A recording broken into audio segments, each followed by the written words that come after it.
Hello, it's Monday, June 23rd, 2012, and I'm Tony Christopher with the Daily Outlook from UFX Markets. We start with Wall Street. Stocks fell on Friday as the EU crisis came back to the center of attention as fears regarding the need for a bailout of Spain rose.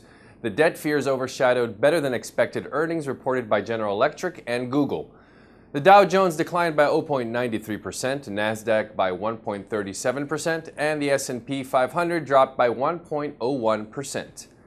The US dollar gained versus most of the majors as stress regarding Spain's debt problems spurred demand for the safety of the dollar. The Eurozone's fourth largest economy, Spain, may need a rescue due to the large debt and inability to rise from the crisis with no bailout. The euro fell to its lowest level in 2 years versus the dollar and its lowest level in 12 years versus the yen as investors turned to safer assets following Spain's bailout plan. The euro dollar is almost at oversold levels according to the daily chart and the RSI indicator, which means a fast bounce upwards could occur soon.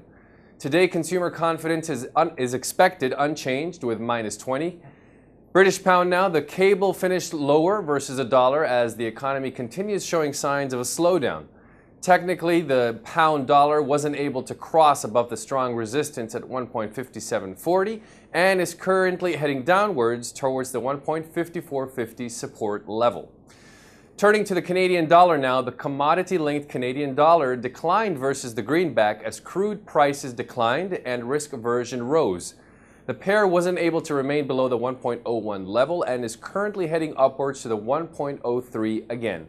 Finally, in commodities, gold finished unchanged at $1,582 an ounce. Gold is trading in a symmetrical triangle according to the 4-hour chart, and the breakout is near. Gold's trend is bearish unless it rises above $1,600. Crude oil declined by 1%, closing at $91.20 a barrel, as economic conditions in Europe seem to continue deteriorating. Technically, oil has been rallying for the last 2 weeks, but is currently retracing. Oil is still considered bullish as long as it's trading above the $90 level, and the rally can continue this week up to $100. Well, that's it for today. I'm Tony Christopher for the Daily Outlook. Be sure to find out more at ufxmarkets.com.